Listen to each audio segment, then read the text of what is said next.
ओम शांति 16/12/2021 की मुरली का मंथन।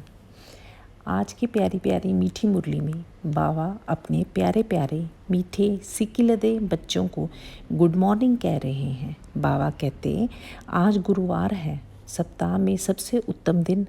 क्यों? क्योंकि तुम बच्चों पर अब बृहस्पति की दशा बैठी हुई है।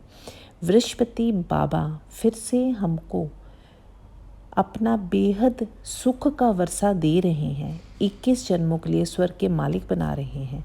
अब हमारी चढ़ती कला आ गई है और ये रूहानी पाठशाला है जहाँ पतित पावन बाप, गाइड, लिबरेटर, सर्व का सद्गति दाता स्वयं ब्रह्मा तन में आकर हम आत्माओं को पढ़ा रहे हैं।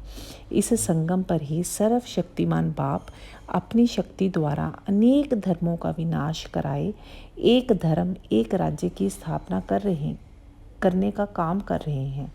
और यह ऊंच कार्य तुम बच्चों के द्वारा ही करवाते हैं। बाबा ने डबल ताजधारी प्रिंस प्रिंसेस बनाने की पाठशाला खोली हुई है।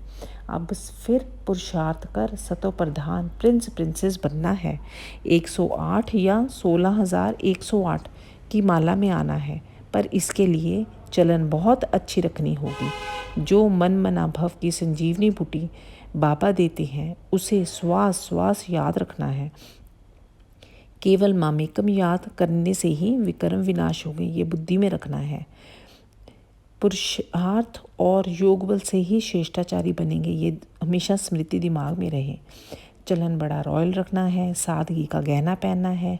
सबसे बड़ा शत्रु है काम और दूसरा बड़ा शत्रु है क्रोध और कड़वा बोलना, इससे बचना है। विराट रूप का चित्र, गोले का चित्र, सीढ़ी का चित्र, त्रिमूर्ति का चित्र, ये सब बुद्धि में रखना है।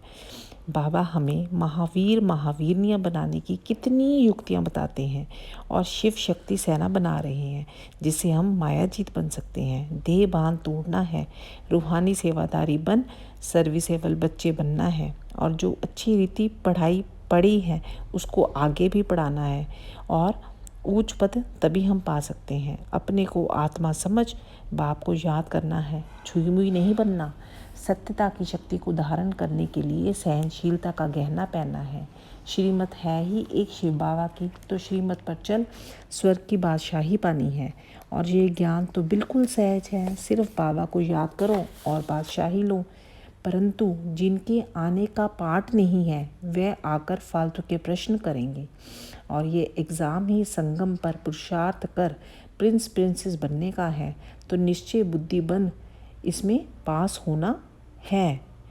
और फिर बाबा वरदान बड़ा सुंदर देते हैं। बाबा कहते साकार बाप समान अपने हर कर्म को यादगार बनाने वाले आधार मूर्त उद्धार मूर्त भव। व्याख्या, जैसे साकार बाप ने अपना हर कर्म यादगार बनाया है, ऐसे ही सभी का हर कर्म यादगार तब बनेगा कब? जब स्वयं को आधार मूर्त और उद्धार मूर्त समझकर हम चलेंगे। जो अपने को विश्व परिवर्तन के आधार मूर्त समझते हैं तो उनका हर कर्म कैसा हो? उनका हर कर्म ऊंचा होना चाहिए और वृत्ति दृष्टि सर्व के कल्याण की भावना ही हर समय उनके वृत्ति दृष्टि में रहनी चाहिए, तो हर कर्म अपने आप ही श्रेष्ठ होगा। ऐसे श्रेष्ठ कर्म की यादगार कर्म कहलाते हैं। ओम शांति। शुक्रिया बाबा, शुक्रिया बाबा।